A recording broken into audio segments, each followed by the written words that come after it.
तो मैं ये जानना चाहती हूँ कि नेपाल में अभी आप देखिए बहुत करीब थोड़े ही 2-4 दिन पहले ही घटना बरसी और वहाँ के स्टूडेंट्स वगैरह सबने मिलकर बिल्कुल संसद को जला दिया, वहाँ के सभी सिस्टम को खत्म कर दिया। आपका प्रश्न है कि ये भारत में होगा क्या?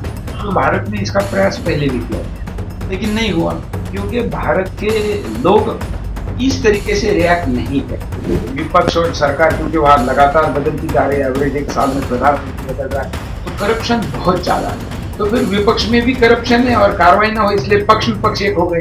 लोगों ने कहा कि चोर ही सारे एकत्र होकर अगर सरकार बनाएंगे, खुद उनके ही वामपंथी कह रहे कि हम तो एक कांडे में थे और हमको बाहर क्या चल रहा है पता ही नहीं चल रहा था, अब हमको पता चल रहा है और आंखें खुल रही हैं। तो कई वामपंथी अब बदल रहे हैं सिचुएशन, यहाँ का लॉ एंड ऑर्डर, यहाँ का समाज, यहाँ की और मैंने कहा ना समस्या की गंभीरता उतनी नहीं है जितनी आप नेपाल की है या बांग्लादेश की। हाँ, यहाँ जरूर सोशल मीडिया के थ्रू ऐसा करने का प्रयास किया जाएगा। आज हमारे साथ स्टूडियो में जुड़े हैं सुरेश चौहान जी, सुदर्शन टीवी के मालिक, ओनर, आप कुछ भी कह सकते हैं, फाउंडर, कर्ताधर्ता और देश हित में सदैव कार्य करते आए हैं। मैं आज आपसे बात करूंगी नेपाल को लेकर और उसके बाद भारत में उसकी क्या स्थिति पैदा हो सकती है। कैसे आप एक्चुअली इस प्रकार से आप धीरे कार्य कर रहे हैं और आपको चाहिए उस कार्य में आगे कर रहा है, तो मैं ये जानना चाहती हूँ कि नेपाल में अभी आप देखिए बहुत करीब थोड़े ही 2-4 दिन पहले ही घटना बरसी और वहाँ के स्टूडेंट्स वगैरह सबने मिलकर बिल्कुल संसद को जला दिया, वहाँ के सभी सिस्टम को खत्म कर दिया और अब नई प्रधानमंत्री बनी है वहाँ की जो महिला है। तो क्या कहेंगे कि अभी ये चीजें भारत बांग्लादेश से होती कहीं ना कहीं भारत में भी एंटर कर सकती है? दुनिया के कई देशों में इसके पहले भी हुआ है, केवल या भी हमारे पास हुआ है या भी अभी हुआ है इसलिए हमको ऐसा लग रहा है, लेकिन दुनिया के कई देशों में ये पहले भी हो चुका है। आपका प्रश्न है कि ये भारत में होगा क्या? तो भारत में इसका प्रयास पहले भी किया गया, लेकिन नहीं हुआ, क्योंकि भारत के लोग इस तरीके से रिएक्ट नहीं करते। ना हमारे यहाँ पर की राजनीतिक स्थिति वैसी है जैसे वहां पर की।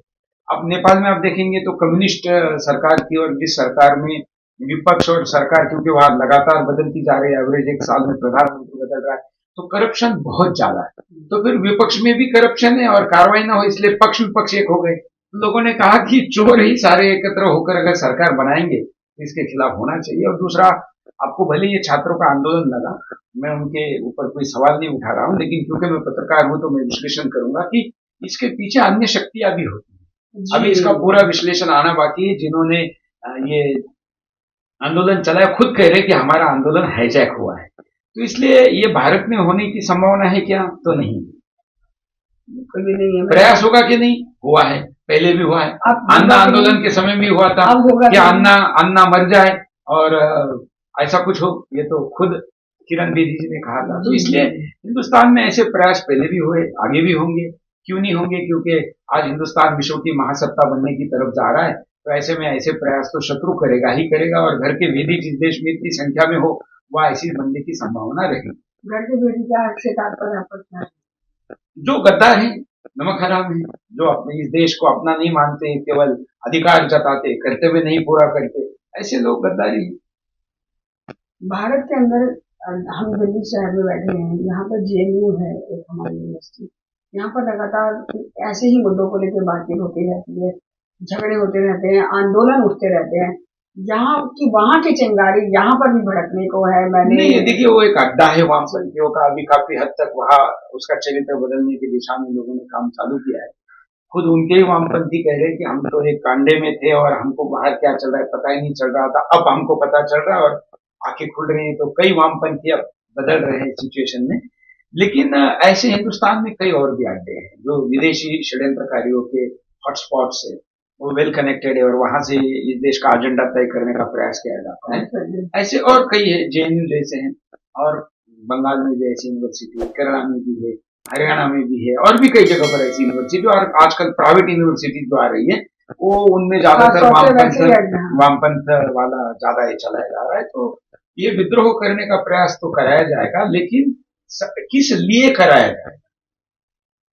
जैसे करप्शन वाला मुद्दा है, तो इस समय करप्शन उतना मुद्दा भारत में तो नहीं है जितना पहले था और जितना नेपाल में है, तो इस कारण तो नहीं हो सकता। हाँ, अगर यहाँ के मुसलमान करना चाहे तो अकेले मुसलमान नहीं कर सकते, क्योंकि उनको बाकी लोगों का साथ नहीं मिलेगा।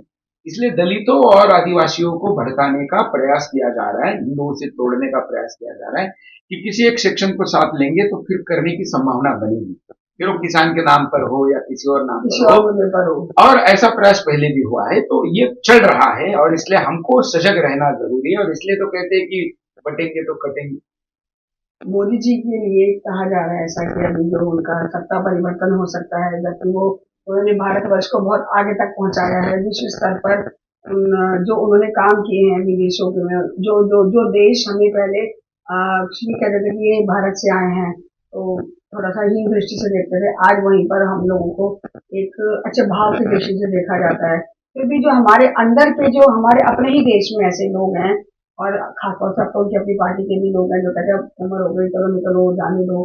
तो इस पर क्या कहेंगे कि मोदी जी का क्या वर्चस्व अभी तक, कितना आपके अनुमान? नहीं, देखिए ऐसी कोई संभावना जो नेपाल और बांग्लादेश के साथ आप तुलना करें, इसकी ऐसी कोई संभावना यहाँ है ही नहीं। यहाँ का लॉ एंड ऑर्डर, यहाँ का समाज, यहाँ की और मैंने कहा ना समस्या की गंभीरता उतनी नहीं है जितनी आप नेपाल की है या बांग्लादेश की।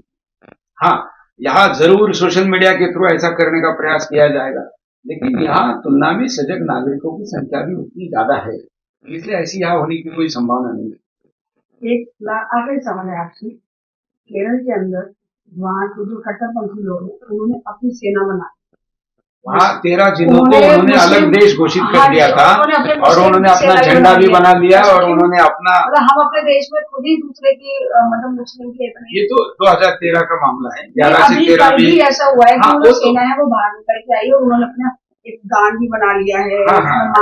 ये 2013 का मामला है और तब से ये चल रहा है। और इसमें इतने बड़े पैमाने पर देश में गद्दारों की संख्या, मैंने कहा ना कि इस देश में ऐसी बहुत बड़ी संख्या है, उस संख्या पर काम करना जरूरी है, नहीं तो फिर सरकार किसी की भी हो इस प्रकार की समस्या आ सकती है। ये हमको सत्य जानना है। तो इस प्रकार आपने जाना कि आज हमारे साथ जब सुरेश चौहान जी रहे और आपसे बातचीत हुई, चाहे वो केरल के मुद्दे पर हुई, माननीय प्रधानमंत्री जी के जीवन के ऊपर हुई, विदेशों के लिए जो उन्होंने काम किया है भारत को लेकर, या फिर अन्य जो भारत के अंदर जो घटनाएं घट रही है उसके ऊपर हुई, एक सुचारू रूप से हमें एक जो भाव मिला आपका, वो बहुत ही बेहतरीन था। और हम चाहेंगे कि एक बार फिर अगले किसी कार्यक्रम में आपसे दोबारा। नमस्कार।